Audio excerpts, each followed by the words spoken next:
श्री स्वामी समर्थ. आज आपला आवडता दिवस म्हणजे गुरुवार. सकाळीपासून सेवेला सुरुवात झाली. सकाळी उठून मी तुळशीचे पूजन करून घेतले. तुळशीला दूध पाणी वाहिले, हळदी कुंकू अक्षदा वाहिली, फुले वाहिली आणि तुळशीची पूजा करून घेतली. तुळशीची आरती केली आणि तुळशीजवळ एकच प्रार्थना केली की या घरातील सर्वांना सुखी ठेव, त्यांच्या मनातील सर्व इच्छा पूर्ण कर. त्यानंतर केले उंबरट्याचे पूजन. उंबरट्यावर हळदीचे लेपन करून घेतले. त्यानंतर उंबरट्याभोवती छानशी अशी रांगोळी काढून घेतली. त्यावर हळदी कुंकू वाहिले. उंबरट्यावर हळदी कुंकू वाहिले. उंबरटा म्हणजे आपल्या घरात संरक्षण करण्याची संरक्षण रेषा.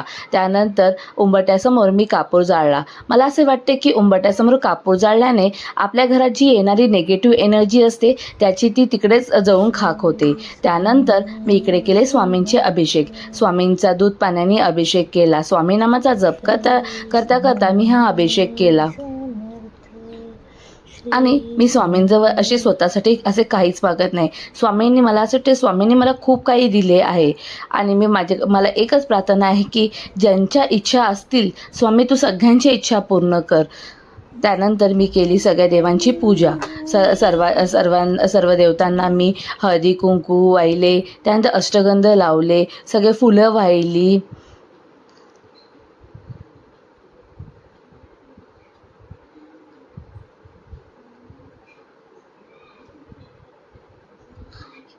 आणि मला असं वाटतं ही सेवा करताना स्वामी स्वतः माझ्याकडून ह्या सगळ्या सेवा करून घेत आहेत. आणि फुले वाहताना मला असे वाटून झाले की माझ्याजवळ एक जुडवा फूल आहे. मग मी ते फूल स्वामींना वाहिले. इकडे देवांशी तबल्याची प्रॅक्टिस चालू होती. अगदी घरात तबल्याचा नाद घुमत होता. पूजा करतानाही तबल्याचा नाद असा कानाला खूप सुरेख असा स्वर देत होता. त्यानंतर इकडे मी देवांची आरती करून घेतली. धूपदीप देवांना दाखवले. आणि तुम्हालाही वाटते ना ही सेवा करताना अगदी मन प्रसन्न? मलाही खूप आवडते हे सगळं करताना.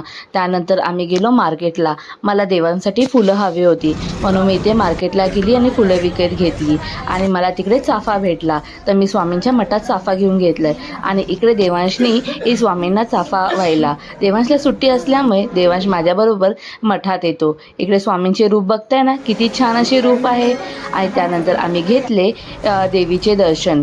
देवीला हळदी कुंकू वाहिले आणि देवीचे जवळ प्रार्थना केली की सर्वांना सुखी ठेव देवी. त्यानंतर इकडे आम्ही नेहमीप्रमाणे आमच्या गाईचे दर्शनसुद्धा घेतले. गाईला चपाती आणली होती, गूळ चपाती गाईला भरवली. त्यानंतर देवांशनेही गाईला चारा दिला. देवांशला हे करताना खूप मजा वाटते. तो आवडीने हे सगळं करत असतो. त्यानंतर आम्ही घरी आलो, थोडा आराम केला. इथे देवांशी मस्ती बघताय ना, सुट्टी लागल्यापासून त्याचा दिवसभर खेळ संपत नाही. आणि संध्याकाळी दिवेबत्ती लावण्याच्या वेळेस आमच्या इकडे लाईट गेली होती. इकडे मी देवांना दिवा लावून घेतला. देवांची आरती करून घेतली. धूपदीप जाळून घेतले देवांसमोर. आणि इथं मी आरतीसुद्धा अंधारातच करून घेतली. बघताय ना देवा किती छान असे रूप दिसत आहे अंधारात सुद्धा.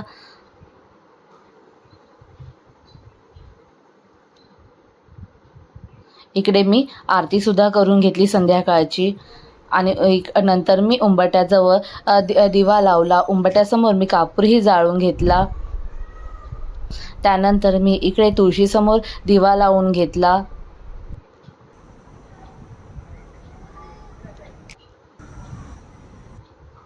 आणि नंतर देवांचा क्लास असल्यामुळे मी देवांशला सोडायला गेली. नंतर आल्यानंतर मी अशी नैवेद्य थाळी सजवली.